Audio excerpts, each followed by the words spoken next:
काय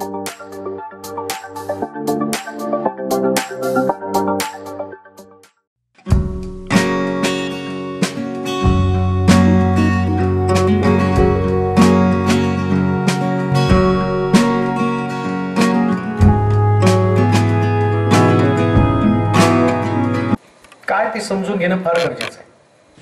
गेली 4 वर्ष एंजलला प्रभूनं सांभाळलं, नवीन वर्ष तिला दिलं. सेलिब्रेशन किंवा एक समारंभ यापुरतं ना वाढदिवस, ना लग्न, ना घर बांधणं, या कोणत्याच गोष्टी एक सेलिब्रेशन कधी नसतं. प्रभूनं दिलेल्या प्रत्येक क्षणाचा हिशोब देव आमच्याकडनं घेत असतो. मला परवा कोणीतरी एक प्रश्न विचारला आणि त्यानं मला एक प्रश्न विचारला की लहान लेकरांना जर बाप्तिस्मा द्यायचा नाही, मोठ्या व्यक्तीला बाप्तिस्मा द्यायचा, मग समजा लहान लेकरू लहान असताना मृत्यू पावलं तर नियमाप्रमाणे तर असं दिलं की पाण्यानं आणि आत्म्याने जन्मले असून कोणी देवाच्या राज्यामध्ये प्रवेश करत नाही. मग या नियमाप्रमाणे त्या लेकराला बाप्तिस्मा दिला नाही आणि ते लेकरू डेथ झालं. मग याचा हिशोब किंवा याचं विश्लेषण आपण कशा पद्धतीने करणार? आणि मग त्यानं विचारलेला प्रश्न अगदी करेक्ट आहे. जीवन मृत्यू हा प्रत्येकाला देवानं ठरवलेला आहे. आणि मग त्या व्यक्तीला मी देवाच्या भाषणातनं सांगत असताना सांगितलं की येशू ख्रिस्त वयाच्या 30व्या वर्षी बाप्तिस्मा घेतो, पाण्यात वर येतो. परंतु प्रभू येशू ख्रिस्त छोटा असताना त्याचे आई वडील त्याला मंदिरात नेतात आणि त्याचं समर्पण करतात. म्हणजे काही गोष्टी ज्या आई वडिलांनी करायला पाहिजे त्या जर त्यांनी केल्या नाही तर त्याचा हिशोब त्या आई वडिलांकडनं घेणार, लेकराकडनं नाही घेणार. म्हणजे त्या लेकराचं समर्पण करणं, देवाच्या हातामध्ये त्याला सोपवणं, ही जबाबदारी, ती आई वडिलांची जबाबदारी की त्या लेकराला देवाच्या सानिध्यामध्ये वाढवता आलं पाहिजे. आणि मग ज्यावेळेस त्याला समज बुद्धी येते त्यावेळेस त्याला एक निर्णय घ्यायचा असतो, समर्पण. मग आम्ही पाहतो की लहानपणी आईवडिलांनी समर्पण करायचं आणि जास्त तरुण होतो समज येते त्यास बाप्तिस्मा म्हणजे त्याचं समर्पण असतं. मग आता प्रश्न एंजलचा आहे. ठीक आहे, आता आम्ही सेलिब्रेशन करत आहोत, थोड्या वेळाने केक कापेल, केक कापल्यानंतर मग आपण जेवण पण करणार आहोत. मग सगळं झाल्यावर आम्ही म्हटलं की वाढदिवस खूप छान झाला. कशावर रिॲक्शन असणार आहे? जेवण, डेकोरेशन, सगळं काही. आम्ही म्हणणार वाढदिवस खूप छान झाला. परंतु या सगळ्यामध्ये ज्याच्यासाठी आम्ही प्रार्थना ठेवली ती प्रार्थना, या प्रार्थनेमध्ये देव आमच्याकडनं काय अपेक्षा करतो ते समजून घेणं गरजेचं आहे. आमच्याकडनं काय अपेक्षा करतो? आता महिमा मगाशी एक गोष्ट बोलली की तिला काही कळत नाही असं आपल्याला वाटतं, पण शबेलाशी देव बोलला, 100% देव बोलतो.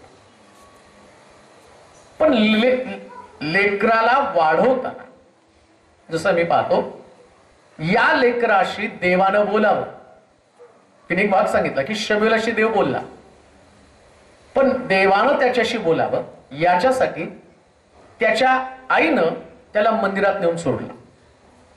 म्हणजे देव तेव्हा लेकरांशी बोलतो जेव्हा लेकर देवाच्या मंदिरामध्ये असतात. देवाच्या मंदिरात नसतील तर कसं बोलणार आहे? मुख्य समस्या तीच आहे. एक वचन वाच, लुकाचं शुभवर्तमान 8वा अध्याय, लुकाचं शुभवर्तमान आणि त्याचा 2रा अध्याय 41 पासून 46 पर्यंतची वचनं. लुकाचं शुभवर्तमान. त्याचे आई बाप दरवर्षी वल्हांडण सणास यरुशलेमेत जात असत. आणि तो 12 वर्षाचा झाला तेव्हा ते त्या सणातील रिवाजाप्रमाणे तेथे गेले. मग सणाचे दिवस संपल्यावर ते परत जाण्यास निघाले तेव्हा तो मुलगा येशू यरुशलेमेत मागे राहिला हे त्याच्या आई बापांना कळले नाही. तो वाटेच्या सोबत्यात असेल असे समजून ते एक दिवसाची वाट चालून गेले.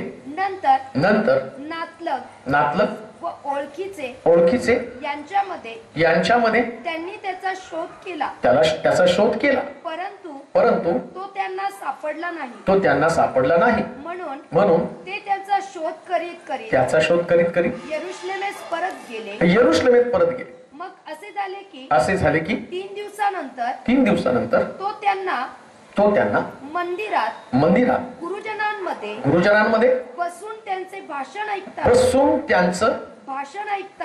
ऐकण्यात व त्यात प्रश्न करताना सापडला. प्रश्न तोच आहे जे आम्ही म्हटलं की शमूएलाशी देव बोलला. आता एंजल 4 वर्षातनं 5 वर्षामध्ये पदार्पण करते. 5 वर्ष तिला लागत आहे. परंतु वचन ऐकत असताना देवाची आमच्याकडनं अपेक्षा काय? आता तिला नाही समजणार. मी किती पण काय सांगितलं ना, मी तत्व सांगितले, सिद्धांत सांगितले, परंतु तिच्या डोक्यामध्ये फक्त एकच आहे, केक कधी कापायचा. तिच्या डोक्यात दुसरं काय काय.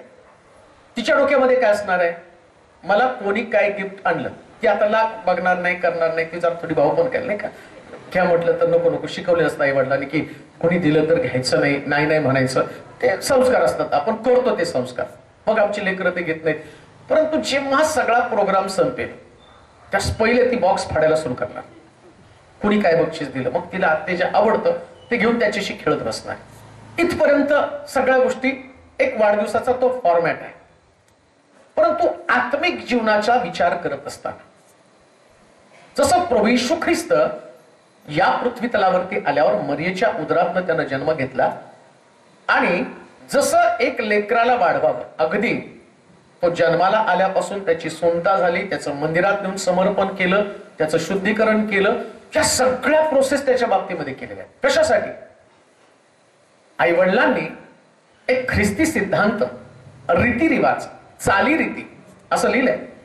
सणाचे, मला ते वचन वाचा बरं. त्याचे आईबाप दरवर्षी वलांडन सणास यरुशलेमेत जात असत. आणि तो 12 वर्षाचा झाला तेव्हा ते त्या सणातील रिवाजाप्रमाणे एक रिवाज ठरला गेलेला आहे. जेव्हा तुम्ही ख्रिस्ती परिवार म्हणून जन्माला असता, वावरत असता, समाजामध्ये वावरत असता, त्यास प्रत्येक आई वडिलांनी जसं येशू ख्रिस्त हा देवाचा पुत्र असताना सुद्धा त्यांनी सगळे रिवाज, ज्या रीती आहेत त्या येशूला त्यांनी शिकवलेल्या आहेत. आता तो देवाचा पुत्र आहे, त्याला काय रीतिरिवाजाची गरज आहे? त्याला काय गरज आहे? ऑलरेडी तो स्वर्गातनं आलेला, स्वर्गातला देव त्यानं पाहिलेला. परंतु तरी सुद्धा त्याचे आई वडील जे रीतिरिवाज सणाचे आहेत, यरुशलेमेकडे जाणं, धार्मिकतेचं शिक्षण घेणं, बरं हे सगळं करत असताना 2 गोष्टी त्या ठिकाणामध्ये. एक, त्याचे आई वडील रीतिरिवाजामध्ये खूप अडकलेले आहेत. पण येशू ख्रिस्त रीतिरिवाजाला तोडून एक गोष्ट बोलतो. काय बोलला माहिती का तो? तुम्ही मला सणामध्ये लोकांकडे शोधता, पण तुमच्या लक्षात हे नाही का, मी माझ्या बापाच्या घरामध्ये असावं. म्हणजे रीतिरिवाज हे शिकण्यासाठी आहे, पण देवाच्या मंदिरात राहणं ही लेकरांची गरज आहे. येशू म्हटला, तुम्हाला काय शोधता, कुठं शोधता? आणि असं लिहिलं की त्यांनी नातेवाईकांमध्ये त्याला शोधले.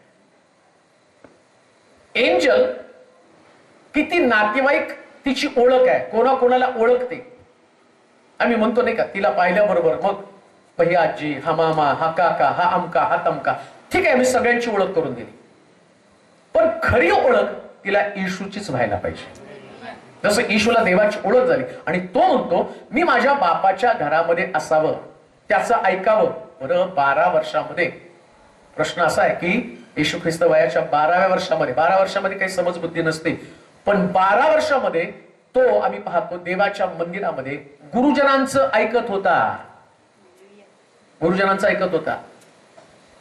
विचार करा, 12 वर्षामध्ये नुकतंच काहीतरी तारुण्याचं थोडस हालचाली असतात आणि त्या 12 वर्षामध्ये आमची लेकरं देवापासून दूर जाण्याचा प्रयत्न करत असतात. पण येशूने दाखवून दिला. त्याच्या आईवडिलांनी त्याला मंदिराकडे आणण्याचं सोडलं नाही म्हणून गौरवला. आणि त्याच्या पत्नीला, दोघांना मला सांगायचं, अपर्णाला पण मला सांगायचं, तुमच्या सगळ्यात महत्वाची गोष्ट कोणती असेल तर गुरुजनांचं ऐकण्यासाठी लेकरं गुरुजनांमध्येच असली पाहिजेत मंदिरामध्ये. आणि मला आनंद वाटतो की तिला जास्त आवडतं. तिला इतके दम देतात ना, ती एवढी धडपड करत असते, पण घरात आल्यावर माझ्यासमोर खाली मान. मी म्हटलं ह्या एवढी शांत का बसते? तिला दम देऊन ठेवलाय. आपल्या घरात सीसीटीव्ही लावलाय, पास्टर तिकडून बघतेत म्हणा तुला. आता तुम्ही विचार करा, तिच्या घरातली सगळी गडबड, तिला तिथं आल्यावर तिला वाटतं की हा गुरु मला आता काय छडी काढून मारतो की काय. सांगण्याचं तात्पर्य एक ठाक तिच्या मनामध्ये तो बसलेला आहे. आणि तिच्या हे पण सांगेल, शाळेत गेल्यानंतर ती दुसऱ्या तिसऱ्या कोणत्याच गप्पा मारत नाही. आमचे पास्टर ते असे, ते तसे, ते तसे. का? याचं कारण येशू ख्रिस्त 12व्या वर्षामध्ये ज्या गोष्टी करत होत्या त्या गोष्टी जर आमची लेकरं करतील तर क्रुसावरती असताना सुद्धा तो फक्त देवाला प्रश्न करत होता, माझ्या देवा, माझ्या देवा, तू माझा त्याग का केला? त्याग करणाऱ्या अनेक गोष्टी होत्या. त्याचे जवळचे लोक त्याला सोडून गेले. जो त्याच्या उराशी झोपणारा पेत्र, याकोब, योहान, जे सतत त्याच्या जवळ होते, पण त्यानं प्रश्न नाही केला की हे लोकांनी माझा का त्याग केला. कारण देवाच्या जवळ राहणं आणि या लोकांच्या जवळ राहणं, लक्षात ठेवा, नातेवाईकांमध्ये लेकरं शोधू नका. तुमच्या लेकरांना जेवढी नातेवाईकांची ओळख असेल, तुम्हाला वाटतं की ते समाजामध्ये वावरतात. नातेवाईक आणि समाज हा फक्त समाजाच्या चालीरीती, सिद्धांत इथपर्यंत मर्यादित राहणार आहे. आणि लक्षात ठेवा, समाज लग्न देतो, समाज पुरतो, पण समाज स्वर्ग राज्य देऊ शकत नाही. स्वर्ग राज्य देण्यासाठी देवाचीच ओळख व्हायला पाहिजे.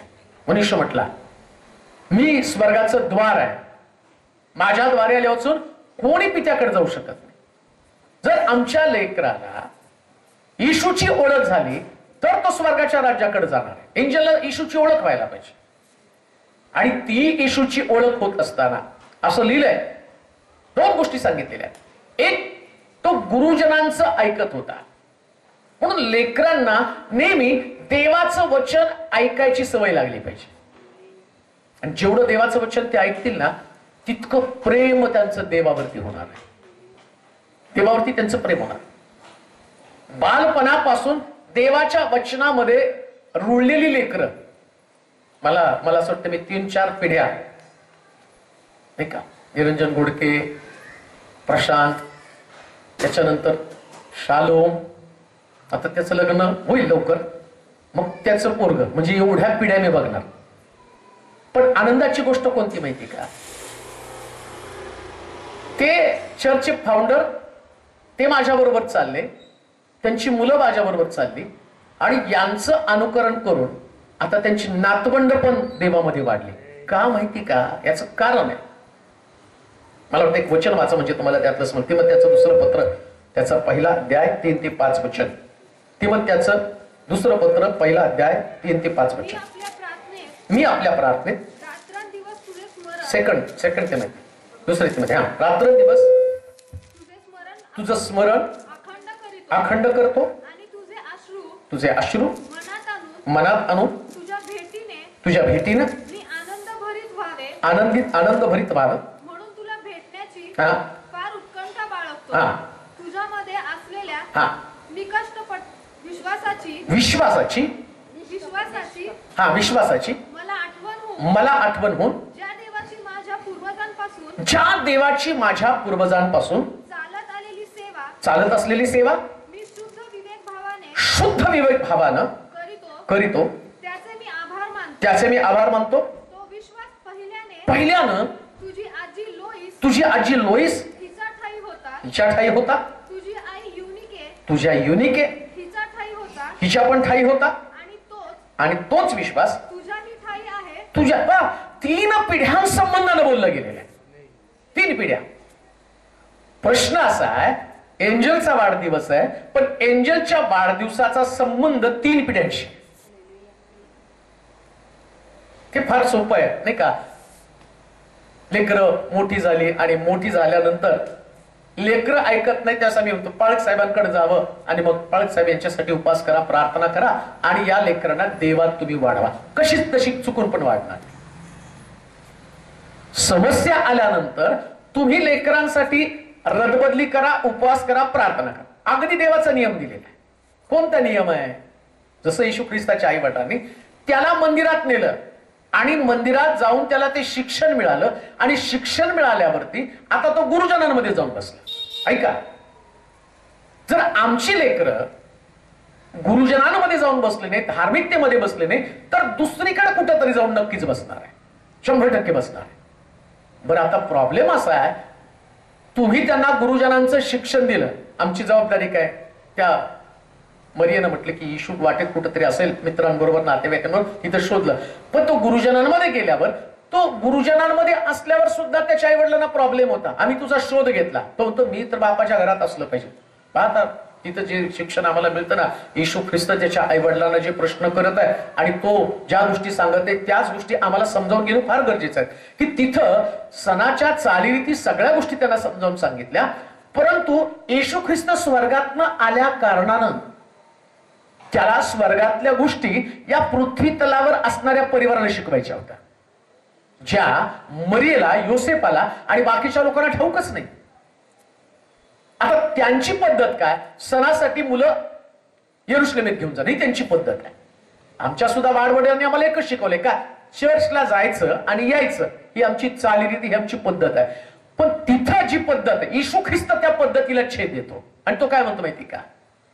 मी गुरुजनांचं ऐकत बसलो, पण 12 वर्षात नुसतं ऐकत नव्हता, त्याने गुरुजनांना प्रश्न पण केलेत, प्रश्न सुद्धा केलेत. मग हे प्रश्न येणार कसे? हा बघा, आता वाचतोय आम्ही तिमोथेचं पत्र आणि तिथं आमचा विचार चाललाय एंजलचा वाढदिवस, आणि एंजलच्या वाढदिवसामध्ये 3 पिढीविषयी सांगितलं गेलं आणि 3 पिढ्या त्या आमच्या जीवनाशी कशा निगडीत आहेत, ते आमच्या काय जबाबदाऱ्या आहेत ते आम्हाला समजून घेत असताना या सगळ्या गोष्टी आम्हाला जाणीव करून घ्यायला पाहिजे. काय जाणीव करून घ्यायला पाहिजे?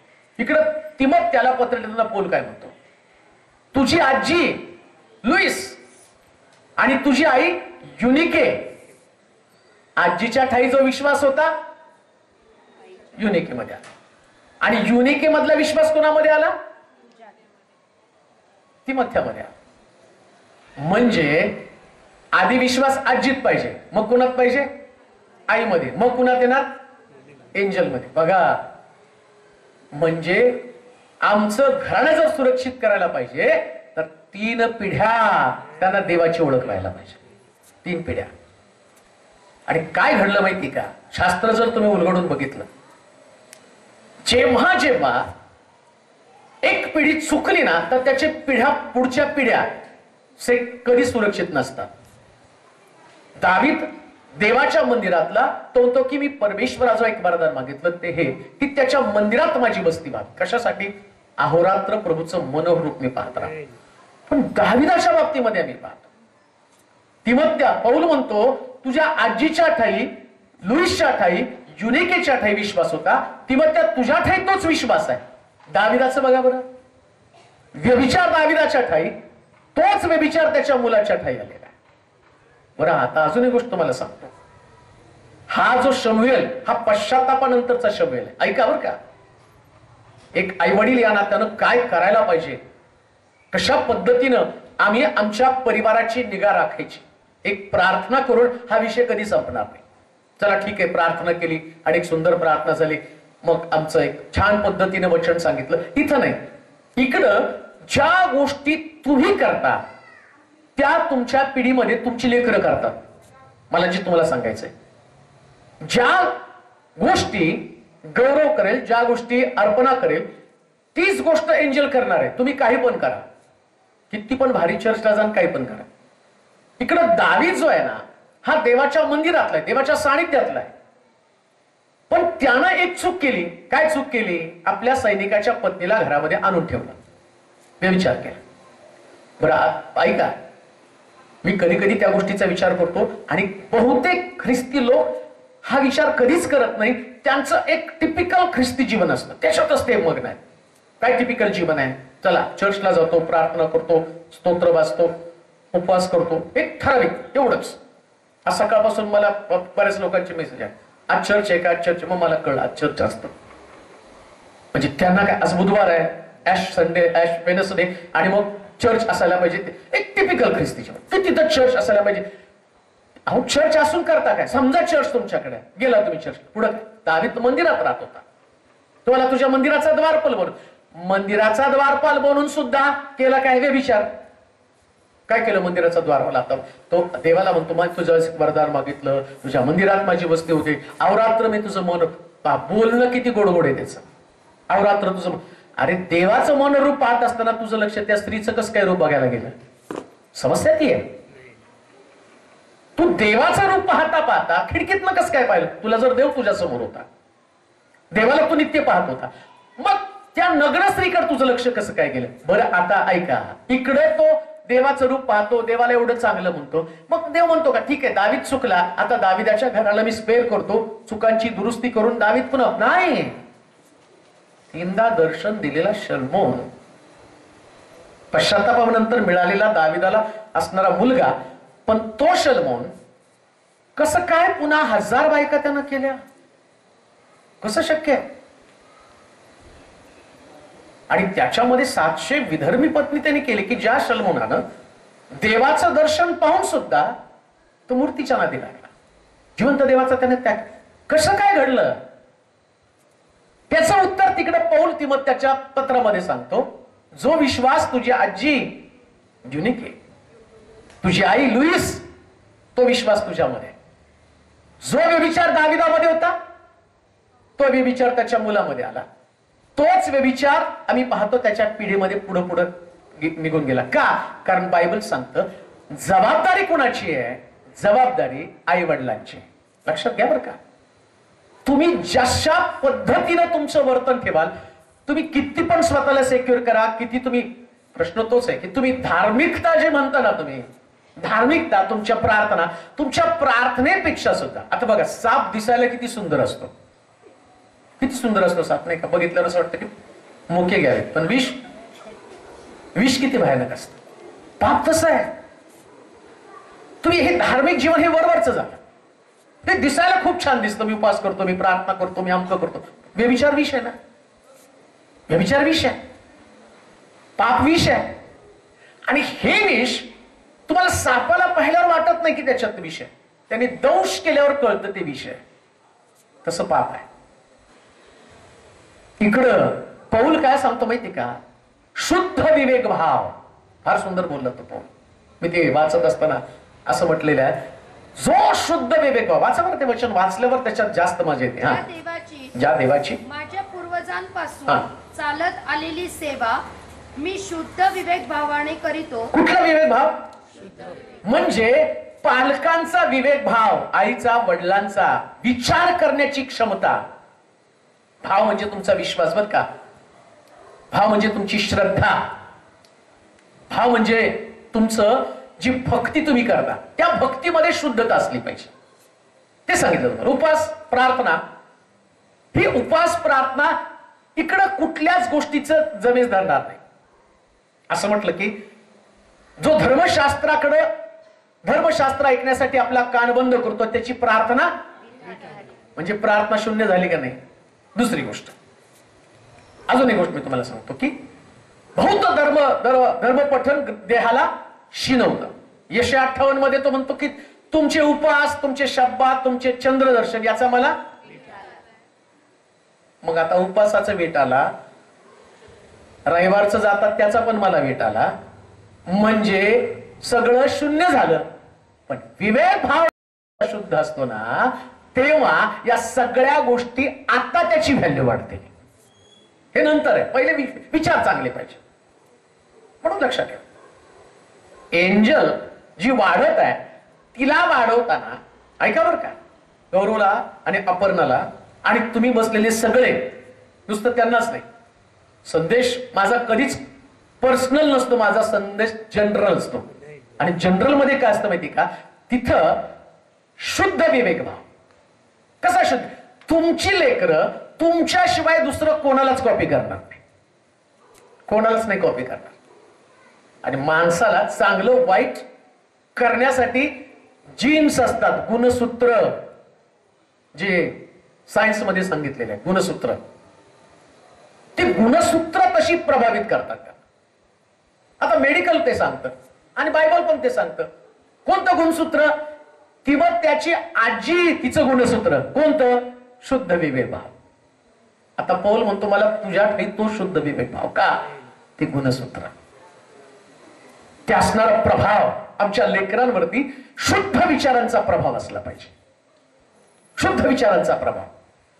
जसे तुमचे विचार, ते विचार तुमच्या लेकरांवरती प्रभाव टाकणार आहेत. तुमच्या विचारांचे प्रभाव लक्षात ठेवा. मित्र असं म्हणेल, जे आई वडील आपले विचार शुद्ध ठेवत नाही ते आपल्या लेकरांचं भवितव्य खराब करत आहे, उद्ध्वस्त करत आहे. कारण शास्त्रात असं लिहिलं, तुझ्या आजीकडनं तो विश्वास मी पाहिला, तुझ्या आईकडनं तो विश्वास मी पाहिला आणि तोच विश्वास आता तुझ्यामध्ये येत आहे. सांगायचं तात्पर्य, ज्या पद्धतीचं तुमचं वर्तन आहे, पुन्हा मी तुम्हाला सांगतो, दावीद देवाच्या मंदिरातला होता पण त्याचे विचार अशुद्ध होते. ऐका बरं का, मंदिरात राहणारा, देवाच्या मंदिरात, आणि दाविदासारखी सेवा कोणीच केली नाही. देवाने त्याचं प्रतिफळ त्याला दिलं. अजूनपर्यंत शास्त्रामध्ये जर तुम्ही बघितलं तर 3 पाळ्यांमध्ये, त्या मंडपामध्ये 3 पाळ्यामध्ये त्यांनी लोक नेमले. तर म्हटलं तुम्ही 3 पाळ्यात देवाची उपासना, 24 आवर्स तिथं देवाचं धन्यवाद उपासना केली गेली पाहिजे. हे दाविदानं पहिल्यांदा घडून आणलं. पण तोच दावीद एवढं सगळं करत असताना पण भरकटला, त्याचे विचार भरकटले आणि विचार भरकटल्यामुळं एवढ्या चांगल्या व्यक्तीचा परिवार उद्ध्वस्त झाला. एवढ्या चांगल्या व्यक्तीचा परिवार उद्ध्वस्त झाला. म्हणजे तुम्ही देवाच्या मंदिरात आहात, मंदिरात तुम्ही काय करता तिकडे देव बघतच नाही. चला ठीक आहे, तुम्ही देवाच्या मंदिरात आला, देवाच्या मंदिरात तुम्ही धार्मिक जीवन जगायला लागला. प्रश्न मंदिरातलं धार्मिक जीवन नाही, प्रश्न मंदिरातल्या बाहेरचं धार्मिक जीवन. मंदिराच्या बाहेर आल्यावर तो गच्चीवर थांबला, तिथं काय केलं? शासन कुठलं मिळालं? कुठलं शासन त्याला मिळालं? कुठला दंड? मंदिराच्या बाहेर जो गच्चीवर थांबून व्यभिचार त्यानं केला, त्याचा परिणाम त्याच्या लेकराला भोगावा लागला ना. येशू ख्रिस्त सभास्थानामध्ये गेला, सभास्थानामध्ये जात असताना तो त्याच्या आई वडिलांच्या प्रभावापासून बाहेर आला. मला तुम्हाला कळतं का नाही मला समजत नाही. त्याच्या आई वडिलांचे संस्कार काय माहिती का? ते म्हणतात तू यरुशलेमेत आमच्या बरोबर यायला पाहिजे. पण तो त्या प्रभावातनं बाहेर आला. पण फक्त ते येशूला जमतं बरं का प्रभावातनं बाहेर यायला. सामान्य लोकांची लेकरं आई वडिलांच्याच प्रभावाखाली असतात. ऐका, त्यांच्याच प्रभावाखाली ते असतात. म्हणून इथं असं म्हटलं की आमची लेकरं देवाचं वचन ऐकण्यासाठी प्रभावित असली पाहिजेत. तो प्रभाव त्यांच्यावरती असला पाहिजे. शरणा आलाय का? कुठे दिसतो का शरणा? कुठे? हा बसलाय. काय प्रभाव असतो तो. आता जाता जाता आलाय तर तो प्रभाव सांगतो. काल मी शावाचा वाढदिवस होता, मी तिथे गेलो, त्यांनी मला पाणी आणून दिलं, मी पिलो आणि जेवढं मला प्यायचं तेवढं मी पिलो आणि बाकीच ठेवलं. आणि तो पटकन आत ग्लास घेऊन गेला, घाट्या घाट्या पिऊन घेतलं. नाही म्हटलं पवित्र पाणी. पास्टर पिल्या. मग त्याचा बाप म्हटला अरे हा कोणाचं उष्ट्या पाणीकडे बघत पण हात पण लावत नाही. आणि का माहितीये का, जेव्हा लेकरं एक प्रभावी जीवन बघतात ना, त्यांना कळतं हा प्रभाव माझ्यामध्ये यायला पाहिजे. हेच गोष्ट मी तुम्हाला सांगते. जीवनाचा प्रभाव जो आहे ना, तो प्रभाव टाकण्यासाठी स्वतः येशू ख्रिस्त सुद्धा आई वडिलांपासून अलिप्त झाला. तो नाही तिथं राहिला, तो नाही राहिला तिथं. आणि तो प्रभाव टाकण्यासाठी कुठे गेला? गुरुजनांमध्ये. गुरुजनांमध्ये. लक्षात ठेवा, गौरव आणि अपर्णाच्या प्रभावाखाली तिने कधी वाढवू नये. मी तर म्हणतो तिने माझ्याच प्रभावाखाली वाढावं. का माहिती का? जो मार्ग मी दाखवतो ना देवाच्या वचनातनं, तो मार्ग करेक्ट असतो, तो कधी भरकटत नाही. का? म्हणून पौल म्हणतो मी ख्रिस्ताचं अनुसरण करतो, तुम्ही माझं अनुसरण करा. 100% देवाच्या मार्गामध्ये चाल. एक प्रभावित जीवन आहे. आणि या प्रभावित जीवनाला जर आम्ही पाहत असताना, मला वाटते मार्काचं शुभवर्तमान 10वा अध्याय आणि त्याचं 13 ते 16 वचन वाचूया. मार्काचं शुभवर्तमान 10वा अध्याय. मग त्याने बालकांना स्पर्श करावा म्हणून लोकांनी त्यांना त्यांच्याकडे आणले. मग त्या बालकांना त्यांनी स्पर्श करावा म्हणून लोकांनी त्यांना त्याच्याकडे आणलं. परंतु शिष्यांनी आणणाऱ्यांना दटावलं. ते पाहून येशूला फार वाईट वाटलं. तो त्यांना म्हणाला, बालकांना माझ्याजवळ येऊ. येशूला कधी कधी वाईट सुद्धा वाटतं. कधी वाईट वाटणार आहे माहिती का? आता आमची प्रार्थना चालू आहे, इथं येशूला बरं वाटतं. पण एक प्रसंग असा येईल की त्या प्रसंगामध्ये गौरव आणि अपर्णा आणि एंजल या तिघांमध्ये जेव्हा एंजल देवाच्या घराकडे नसणार आहे, त्यास बायबल सांगतं की येशूला वाईट वाटतं. तो काय म्हणतो, बालकास माझ्याजवळ. म्हणजे लेकरं कुठं असली पाहिजे? देवाच्या घरात, मंदिरामध्ये. आणि मला आनंद वाटतो तिच्याकडे बघितल्यानंतर. चर्चला अजून चालू व्हायच्या अगोदर डोक्याला स्कार बी, अगदी मोठ्यांना लाजवलं असं तिचं स्कार बी बांधून सगळ्यात अगोदर येऊन बरोबर सुरुवातीला तिला कुठं बसायचं काय काय, आता तिला बरोबर माहिती जागा कुठं आहे. तिची आई तिला बरोबर सांगते तुला तिथं जाऊन बसायचंय. आणि ती आल्यावर ती कोणाच्याच तिचं कोणाकडे लक्ष नसतं. एकदा वर्शिप सुरू झाली की तिची ती नाचती, तिची ते हात वर करते, तिची ते एन्जॉय करते. का? कारण बायबल सांगतं की येशूकडे येत असताना, मी तर म्हणतो आपण गातो वाजवतो, पण येशूचं लक्ष शिष्यांकडे नव्हतं, आलेल्या बालकांकडे होतं. शिष्यांकडे त्यांनी पाहिलं तर शिष्यांचे दुर्गुण सांगितले. शिष्य काय करत होते? शिष्य काय करतात? म्हणजे ते पण लिहिले शिष्य काय करतात आणि बालक काय करतात. मग येशू म्हटला, बालकासारखं झाल्याशिवाय कोणी देवाचं राज्य. आम्ही सगळेजण तिथं असतो ना, आता मी पण शिष्य म्हणून तिथं बघत असतो लेकर गोंधळ तर येशू ते पण पाहतो. पण तरी सुद्धा लेकर येशूकडे आणण्याचं जो प्रयत्न सर्व लोकांनी केलेला आहे, तोच प्रयत्न प्रत्येक पालकाने केला पाहिजे. तुम्हाला लेकरांना देवाकडे आणावीच लागते. त्या येशूच्या आई वडिलांचा प्रॉब्लेम काय होता? त्यांनी येशूला देवाकडे नेण्याच्या ऐवजी नातेवाईकांकडे दिला. म्हटलं नाही का ते कुठल्या तरी नातेवाईकांकडे असेल. काय स्टार्ट वाचले आपण? काय वाचावर स्टार्ट? नंतर नातलग व ओळखीचे. नातलग आणि ओळखीचे यांच्यामध्ये त्यांनी त्याचं, म्हणजे मरियेला योसेफाला काय वाटत होतं, येशूनं कोणत्या तरी ओळखीच्या लोकांकडे असा आणि ओळखीच्या व्यक्तीकडे सापडला नाही तर मग डोकं किती फिरतं. नाही, मला वाटलं तू काकूकडे असेल, मला वाटलं तू मामाकडे असेल, मला वाटलं तू शेजाऱ्यांकडे असेल, तू तिथं नाही सापडला. मग येशू म्हणतो तुम्ही मामाकडे शोधला, काकाकडे शोधला, शेजाऱ्यांकडे शोधला, पण तुम्हाला लक्षात येत नाही का मी देवाच्या घरामध्येच असावा. देवाच्या घरामध्ये असल्या लेकरं. आणि एक गोष्ट मला सांग, तुमची लेकरं देवाच्या घरात असली ना ती सगळ्यात सुरक्षित लेकर आहे, कुठंच नाही सुरक्षित. अजून एक गोष्ट मला सांग, देवाच्या घरात तुमची लेकरं असली ना, कदाचित जीवनामध्ये एक टर्निंग पॉइंट येईल आणि त्या टर्निंग पॉइंट मध्ये काहीतरी बिघाड होण्याची शक्यता आहे. पण तरी सुद्धा देवामध्ये असल्या कारणानं देव त्यांना आपल्या हातातून निसटू देत नाही. हे बायबल मधलं सत्य आहे. कधीच नसतो नाही. ओळख राहू द्या देवाची. आणि दुसरी गोष्ट, एक जबाबदार पॅरेंट्स म्हणून जीवन जगा. जबाबदार. तुमचे विचार माणसं पाहत नाही. ऐका बरं का, मी विचारासंबंधाने बोलत आहे. तुझी आजी लुईस, तुझी आई युनिक आहे. तिच्या ठाई काय होता? शुद्ध विवेक भाव. काय होता? शुद्ध विवेक. बघा, विवेक भाव म्हणजे विचार. विचार दिसतात का कुणाला? आता बायबल सांगतं ते विचार मी जाणले आणि तेच विचार मी तुझ्यामध्ये पाहिले. जे तुमचे विचार आहेत ना, तेच विचार तुमच्या लेकरांचे असणार आहे. विचार चांगले ठेवा. चांगले विचार नसतील ना तर चांगले विचार एका बी प्रमाणे आहेत. बी जमिनीमध्ये पेरल्यावर दिसत नाही, कधीच दिसत नाही. ते तुम्ही जाता येता. आता बघा, चर्चच्या बाजूला तुम्ही उन्हाळ्यामध्ये एकदम स्वच्छ पट्टा असतो, काहीच नसतं, मग तिथं बी कोण पेरतच नाही. पण पाऊस आल्याबरोबर कसलं काँग्रेस दिसतं नाही तिथं. सगळीकडे जर तुम्ही बघितलं तर मोठं जंगल दिसतं. मग पेरलं नाही तर आलं कसं? ते आहे आतमध्ये. हीच गोष्ट आहे.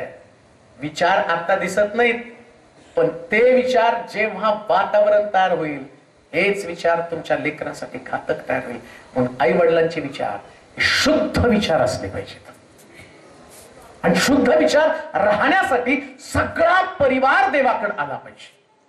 सगळा परिवार. मी येशू म्हटलं, तुमच्या का लक्षात येत नाही? मी गुरुजनांमध्ये असावं आणि देवाचं वचन. लक्षात ठेवा, नुसतं चर्चला जाणं महत्वाचं नाही, तर गुरुजनांचं ऐकणं तितकं महत्वाचं आहे. बऱ्याच वेळा चर्चला जातात, पण चर्च संपण्याचा विचार आई वडील करत असतात, नाही का? म्हणजे ऐकण्यापेक्षा संपण्याकडे जास्त कल असतो. कधी संपत. पण येशू ख्रिस्त तिथं बसून ऐकत होता, पण नुसतं ऐकत नव्हता. आता प्रश्न कधी येतात?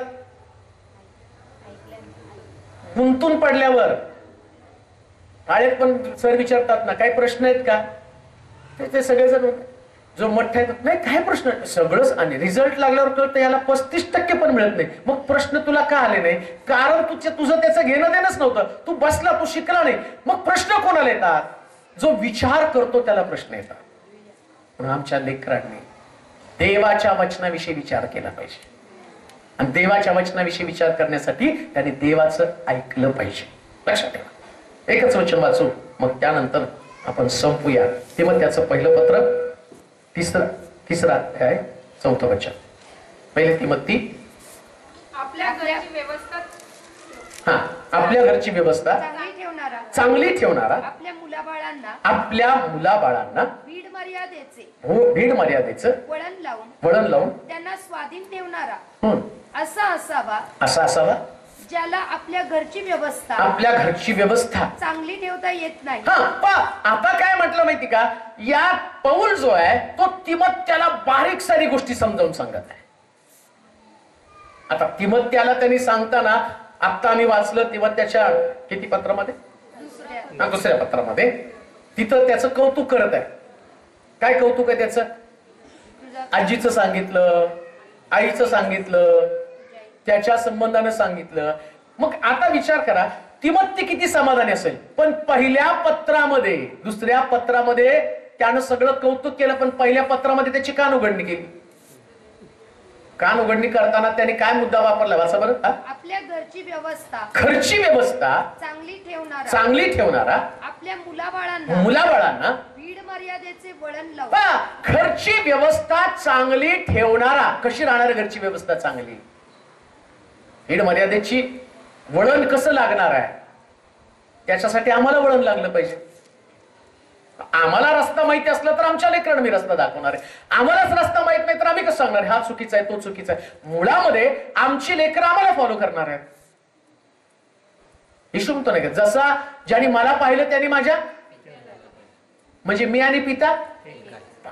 देवाचे सगळे स्वभाव येशूमध्ये, तुमचे सगळे स्वभाव तुमच्या लेकरांमध्ये. साधं गणित आहे, दुसरं गणितच नाहीये.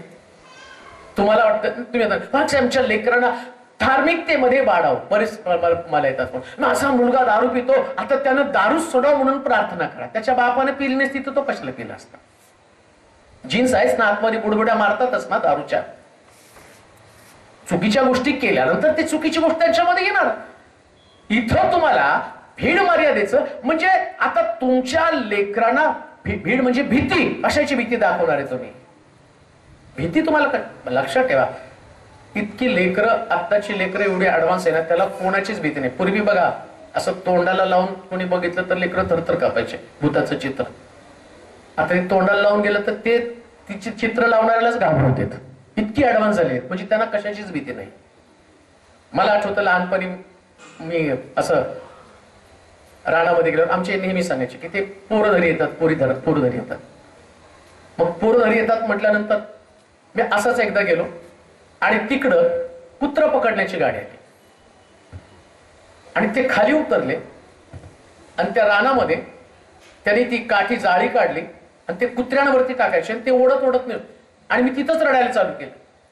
मला वाटलं कुत्र धरणारीच पोरं धरतात आणि घाबरून रडत रडत रस्त्यावरून पळत चाललो. का तर मला आता पोरं धरणार आहे, मला पकडून येणार, मला पकडून. म्हणजे त्यावेळेस ती एक भीती होती, पण आता ती भीती नाहीये. का माहितीये का, जग एवढं ऍडव्हान्स झालं ना, त्यांना जगातली कुठलीच भीती असणार आहे. पण किती ऍडव्हान्स जग असलं तर देव ही एक अशी व्यक्ती आहे, जेव्हा तिचं नाव घेतलं जाईल त्या प्रत्येक व्यक्ती त्याच्या समोर फळी धरवती. म्हणून बायबल सांगतं बालके आणि तानुले पण माझी स्तुती करतील, असं शास्त्रात लिहिलेलं आहे. का तर त्यांच्यामध्ये भीती असणार आहे. त्यांना वाटतं की मी देवाच्या घरामध्ये आणि मला देवाचा धन्यवाद केला पाहिजे. म्हणून जाता जाता मी तुम्हाला सांगतो, घरामधली व्यवस्था प्रत्येकानं चोख ठेवली पाहिजे. व्यवस्था कशी चोख ठेवणार आहे? मी ते म्हणणार नाही तू अभ्यास केला का, मग तू शाळेला गेला का, मग होमवर्क केला का. ती कसली व्यवस्था नसते. किती पण अभ्यास करा, काही पण करा, जेव्हा लेकरं मोठी व्हायची ना त्या टायमाला तुमची लेकरं देवाच्या मंदिरातली व्यवस्था त्यांना समजलंय तर जगातली कोणतीच व्यवस्था त्यांना समजू शकत नाही. समजू शकत. काही पण करा तुम्ही, किती डोकं आपटा. आणि लक्षात ठेवा, देवाकडं वळवण्याचा मार्गच कोणता असेल तर लेकर. शेवटी लेकरांना, आईवडिलांना सगळ्यात शेवटी लेकरांचं जीवन नीट व्हावं म्हणून परमेश्वराचा आश्रय घ्यावाच लागतो. आणि परमेश्वराचा आश्रय घेण्यासाठी आम्हाला नेहमी आमची लेकरं देवाच्या मंदिरात राहिली तर लक्षात ठेवा आमची लेकरं सुरक्षितच राहतील. म्हणून ही व्यवस्था आमच्या लेकरांना शिकवणं फार गरजेचं आहे. आपण प्रार्थना करू. सर्वशक्तिमान देवा, आम्ही नम्रतेने तुझ्या समोर येत आहोत. या क्षणाला एंजल बद्दल आम्ही तुझा गौरव करतो प्रभू. 4 वर्ष तिला तू सांभाळलंस, 5व्या वर्षामध्ये तिने पदार्पण केलेलं आहे. माझी प्रार्थना तिच्यासाठी असेल, तिला वाढवण्याचं ज्ञान, अपर्णा आणि गौरव यांना तो देतो. आज तुझ्या भाषणात आम्ही हे देखील ऐकलं, बालकास मज्जळ येऊ द्या. ही बालकं येशूकडे येत असतात. शिष्याने दटावलं पण त्या गोष्टीचं येशूला वाईट वाटलं. पण आज आम्ही प्रार्थना करतो देवा, एंजल तुझ्या जवळ राहू दे. जो विश्वास लुईसेमध्ये, आजीमध्ये, आईमध्ये, तोच विश्वास तिमत्यामध्ये. प्रार्थना करतो यांचा पिढ्यानपिढ्याचा विश्वास आणि शुद्ध विवेक भाव कायम असू दे प्रभूजी. जेणेकरून जीवन पाहिल्यानंतर आशीर्वादित जीवन कसं असावं हे या परिवाराकडे पाहून लोकांना समजू दे. चांगलं आरोग्य तिच्या ठाई राहू दे. वरील ज्ञानानं तिला तृप्त कर. आणि जसा प्रभू येशू ख्रिस्त मनुष्य आणि देवाच्या कृपेमध्ये वाढला तसं ही लेकरू तुझ्या कृपेमध्ये, देवाच्या कृपेमध्ये वाढत आहे. धन्यवाद देतो, तुझी स्तुती करतो. आशीर्वादित कर तिला, गौरवला, अपर्णाला, संपूर्ण लोखंडे परिवाराला तू आशीर्वादित कर. मंडळी या नात्याने आमची प्रार्थना असेल, तुझा अनुग्रह, तुझी कृपा त्यांच्यावरती राहू दे. सर्व स्तुती, महिमा, गौरव तुला दे. येशूच्या नावात ही प्रार्थना विनंती केली म्हणून तो ऐक. आमेन. आता देवबापाची प्रीती, प्रभू येशू ख्रिस्ताची कृपा, पवित्र आत्म्याची सहभागिता तुम्हा सर्वांबरोबर, विशेष करून एंजल बरोबर आणि संपूर्ण लोखंडे परिवाराबरोबर आता आणि सदा सर्व काळ राहो. आमेन.